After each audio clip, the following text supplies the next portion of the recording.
Bonjour à toutes et à tous, c'est Thibaut du club de l'EFP. Alors dans cet épisode, on va voir ensemble comment investir en bourse, la méthode pas à pas pour découvrir les actions sous-évaluées. Alors dans cet épisode, on va voir dans le détail pourquoi vous devriez investir en bourse comme vous faites les soldes et que vous n'avez tout simplement pas besoin d'un master en finance d'entreprise pour faire des investissements gagnants.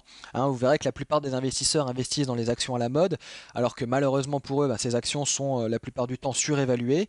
Et on verra évidemment comment savoir si une action est sous-évaluée ou pas.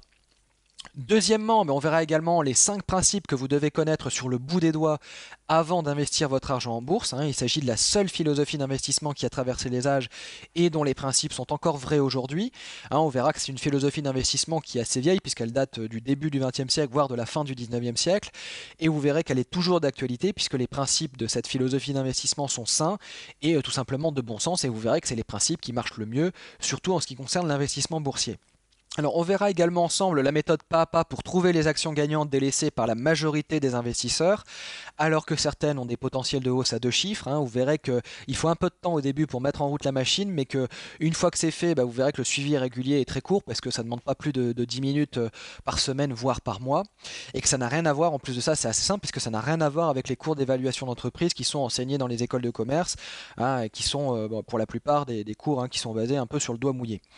Dernière chose qu'on verra ensemble aujourd'hui, les ratios que vous devez surveiller de près et les questions précises que vous devez vous poser lorsque vous mettez en pratique la démarche, et notamment comment éviter d'investir sur une action quand les initiés sont en train de revendre les leurs. Vous verrez qu'il y a des ratios à suivre et également une analyse qualitative à effectuer et vous verrez qu'il y a évidemment une différence. Encore une fois, vous devrez être prudent parce qu'il y a souvent une différence entre la communication qui est faite par les dirigeants d'entreprise et les actions qu'ils entreprennent par la même occasion. Donc vous verrez que c'est cette différence qui fait que une fois que vous l'avez remarqué, vous devez vous montrer prudent et investir à bon escient. C'est la fin de cet extrait public du podcast. Alors il y a tout le reste de cet enregistrement qui est réservé aux membres inscrits. Il vous suffit de vous inscrire pour avoir accès à l'enregistrement intégral. Mais pas que ça, vous allez recevoir tous les jours de la semaine, du lundi au vendredi, toutes les semaines, un nouvel épisode dans lequel vous allez apprendre des recettes d'investisseurs, des trucs, des astuces, des méthodes qui vont vous permettre de générer des revenus passifs plus facilement, des méthodes qui vont vous permettre de vous libérer progressivement du métro boulot dodo et de gagner votre indépendance financière sûrement et progressivement. Alors vous allez apprendre des méthodes qui ont déjà été appliquées avec succès par des centaines d'investisseurs avant vous et que je vais vous révéler au travers de ces différents épisodes. Des méthodes qui vont vous permettre par exemple d'épargner plus sans éprouver de frustration et en vous sentant plus heureux et fier de vous, de vous construire un patrimoine à toute épreuve, quel que soit l'état du marché, de vous organiser mieux, d'être plus efficace pour gagner du temps et faire en sorte que votre argent travaille vraiment pour vous et non l'inverse, et puis des méthodes qui vont vous permettre de générer des rendements à 2 chiffres, même lorsque le contexte économique et financier est particulièrement morose.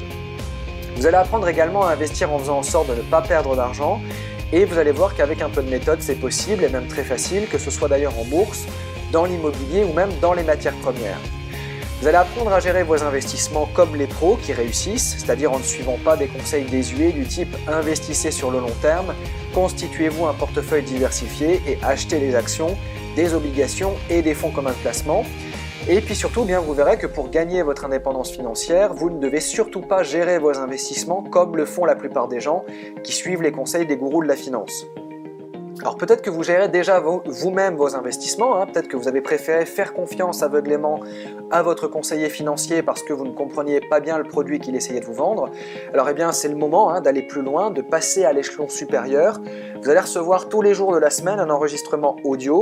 Il vous suffit pour cela d'aller sur la page www.écoledesfinances-personnelles.fr/club-efp et vous allez devenir membre du club privé École des finances personnelles en vous inscrivant. Alors il y a un lien qui s'affiche sur la page si vous écoutez cet enregistrement depuis le site, sinon si vous l'écoutez depuis YouTube, vous pouvez regarder dans la description de la vidéo, il y a un lien qui vous permet de vous inscrire www.école-d-finance-personnelle.fr/club-efp pour devenir membre en quelques clics du club privé École des finances personnelles et avoir accès à tous ces enregistrements. Je vous dis à tout de suite de l'autre côté, salut.